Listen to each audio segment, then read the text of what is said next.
संगवारी हो, राम राम, जय जोहार, जय छत्तीसगढ़। आज है 24 फरवरी। आज के समाचार आप मन के सामने लेकर के हाजिर हूँ।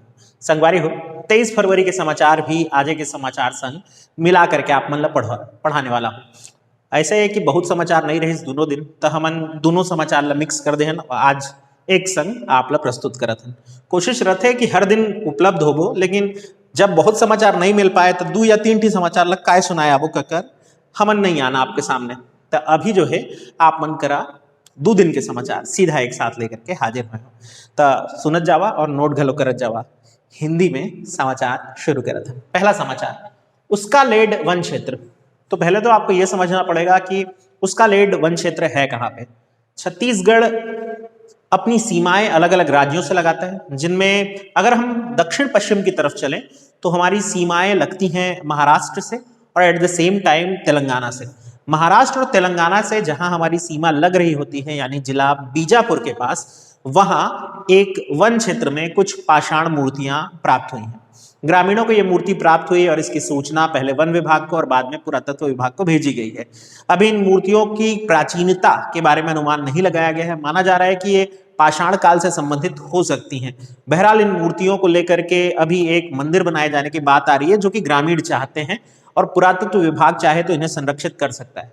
ये बहुत ही प्राचीन किस्म की मूर्तियां नजर आ रही हैं। अब चूंकि ये बॉर्डर पर है तो ये कह पाना मुश्किल है कि ये किस राज्य से संबंधित है, लेकिन चूंकि हमारे वन क्षेत्र में मिली है तो हम तो इस पर अपना दावा मानेंगे। इसलिए उसला लेड वन क्षेत्र, जिला बीजापुर, पुरातात्विक मूर्तियां प्राप्त हुई, ये आप अपडेट करके रख लेंगे। साथ ही साथ उसका लेड वन क्षेत्र कहाँ है, तो ये आपको बीजापुर जिले में सीमा कहां से टच हो रही है, महाराष्ट्र और तेलंगाना, याद रखना है।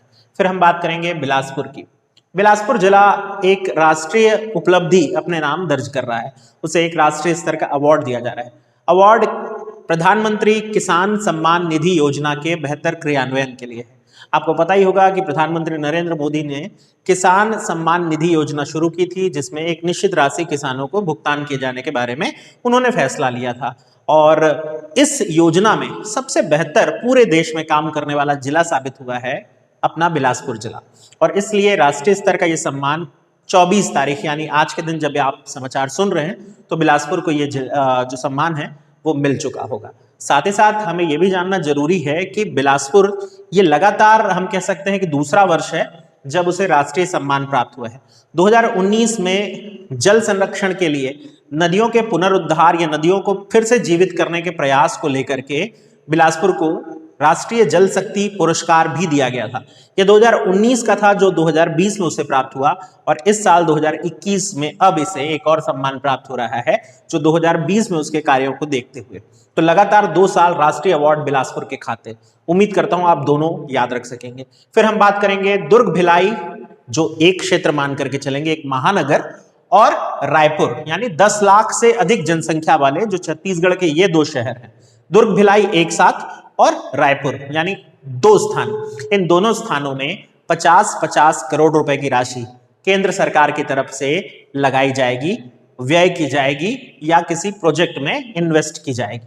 क्या है प्रोजेक्ट? प्रोजेक्ट है वायु गुणवत्ता का सुधार।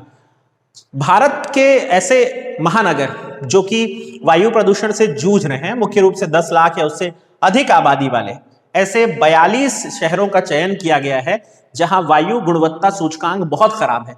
यानी वहां की वायु में पार्टिकुलेट मैटर, यानी शॉर्ट फॉर्म अगर हम कहें पीएम लिखा रहता है, इसका स्तर बहुत खराब है। सरल शब्दों में और समझा दूं मैं आपको, तो वायु में मौजूद धूल के कण, इनकी मात्रा बहुत ज्यादा है।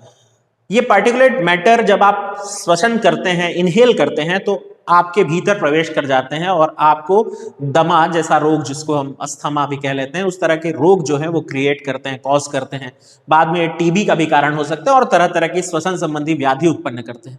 तो ऐसे में वायु गुणवत्ता सुधार के लिए अलग अलग तरह के प्रयास किए जाने का फैसला किया गया है, और इसके लिए 50-50 करोड़ रुपए की राशि हमारे 2 जो क्षेत्र है महानगर, उनको प्राप्त होगी। वैसे पूरे भारत में 2217 करोड़ रुपए का आवंटन हुआ है 42 शहरों के लिए, और लक्ष्य बहुत सिंपल है, 2024-25 तक पर्टिकुलेट मैटर में 20 से 25% तक की कमी करने का लक्ष्य है। 2017 में जब वायु गुणवत्ता सूचकांक नापा गया था तो इन दो हमारे महानगरों की वायु गुणवत्ता बहुत खराब पाई गई थी। तो जो वहां के लोग हैं उनके लिए बेहतर पहल करने का एक प्रयास है। देखें कि क्या इसमें योजनाएं आगे आएंगी। फिर बात करेंगे इंडस्ट्री मॉनिटरिंग ऐप। देखिए इस ऐप का कोई नाम नहीं मिल पाया, मैंने इस न्यूज को 4-5 अलग अलग सोर्स से पढ़ने का प्रयास किया, लेकिन किसी में भी इस एप्लीकेशन का नाम नहीं दिया हुआ है। अगर आपको पता है तो हो सकता है मुझसे छूट गया हो, आप कमेंट में बताने का प्रयास करिएगा, लेकिन तब तक हम इसे कहेंगे इंडस्ट्री मॉनिटरिंग एप्लीकेशन। छत्तीसगढ़ राज्य सरकार ने इसे जारी किया है, मुख्यमंत्री महोदय इसको खुद लॉन्च किए और ये ऐप जो है Chhattisgarh state industrial development authority के अंतर्गत काम करेगा। ये ऐप गूगल प्ले स्टोर में भी उपलब्ध होगा, मैं वो भी खोजने का प्रयास किया कि किस नाम से, और वो मुझे नहीं मिल पाया। तो ये जो ऐप होगा वो छत्तीसगढ़ में अभी स्थापित हो रहे, ये जो 2 वर्ष हुए हैं उसमें स्थापित हो रहे उद्योगों की मॉनिटरिंग करने का है। आपको पता ही है कि 104 औद्योगिक यूनिट छत्तीसगढ़ में लग रहे हैं, उनकी मॉनिटरिंग करेगा। साथ ही साथ योजना जो है वो कितने स्तर पर चल रही है, क्या प्रगति है, ये आप देख सकेंगे, आप भी देख सकेंगे।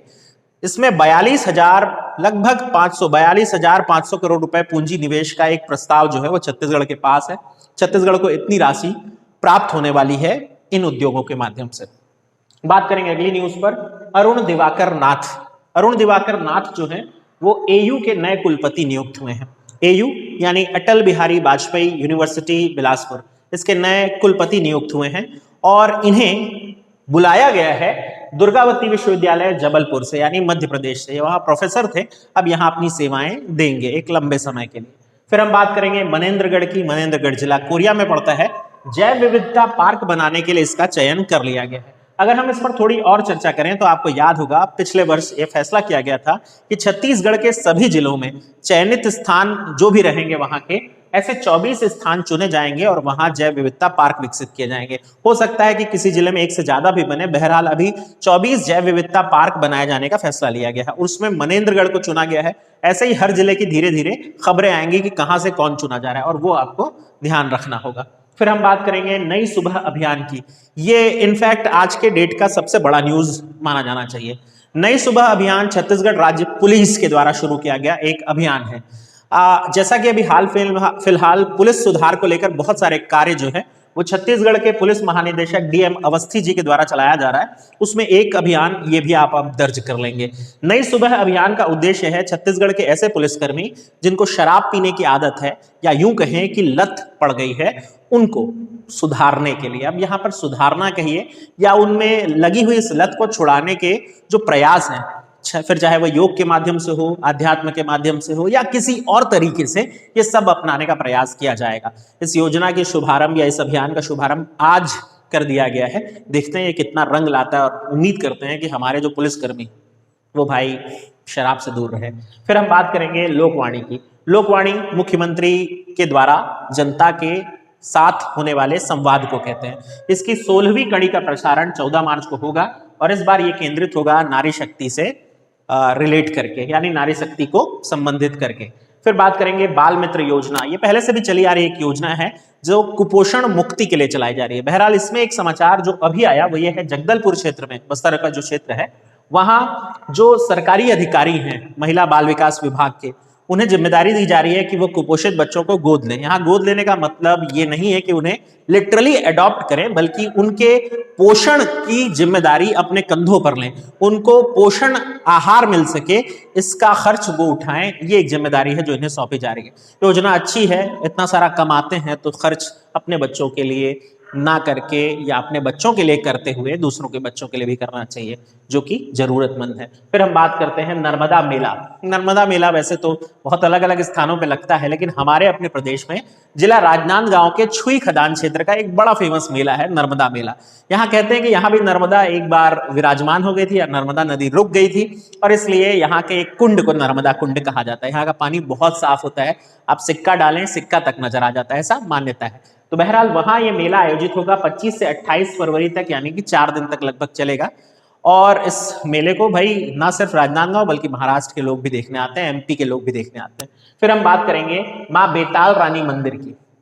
छत्तीसगढ़ में बहुत विविध तरह के मंदिर हैं और उसमें एक विविध तरीके के मंदिर में से एक यूनिक मंदिर के बारे में मुझे पता चला और वो है मां बेताल रानी मंदिर, छुई खदान क्षेत्र, अगेन जिला राजनांदगांव। इसका किस्सा बहुत यूनिक है, मैं आपको सुनाता हूं। पहले ये जान लीजिए कि ये रानी तारामती और राजा हरिश्चंद्र इनके किस्से को बयां करता है। रानी तारामती जो लांजीगढ़ की थी और राजा हरिश्चंद्र जो धमधा के थे, ये उनकी कहानी सुनाता है। किस्सा बहुत सिंपल सा है और आप चाहें तो आज के डेट से रिलेट भी कर सकते हैं। रानी जो कि लांजीगढ़ की थी, वो ब्याही गई धमधा के राजा हरिश्चंद्र से। अब ये विवाह हुआ और बहुत खुशहाली के साथ हुआ। रानी अपने साथ एक सेवक को भी लेकर के आई थी जो राजकाज में, चूंकि राजा व्यस्त रहते और महल में जो काम रहते उनमें हाथ बटाने के लिए सहयोग किया करता था। और इस तरह से जो राजा थे उनकी व्यस्तता बढ़ती चली गई और रानी अक्सर उन्हें अपने मायके जाने की बात करती थी। राजा उस बात को टाल दिया करते थे। फाइनली ऐसा जब बार बार होने लगा और राजा उस बात को इग्नोर ही कर दिए, तो एक बार रानी ने फैसला किया कि वो खुद ही चली जाएंगी और इस तरह वो निकल चली लांजीगढ़ जाने के लिए। और रास्ते में एक जगह जब वो विश्राम कर रही थी, राजा को ये बात की जानकारी लगी कि रानी उनको बिना बताए निकल गई है। राजा वहां पहुंचे, उन्होंने उस सेवक की भी हत्या कर दी और रानी की भी हत्या कर दी, सर काट दिया था उनका। कहते हैं कि उस जगह पर फिर वो जड़ हो गई और वहां अब मूर्ति के रूप में उनकी पूजा की जाती है, बेताल रानी के रूप में।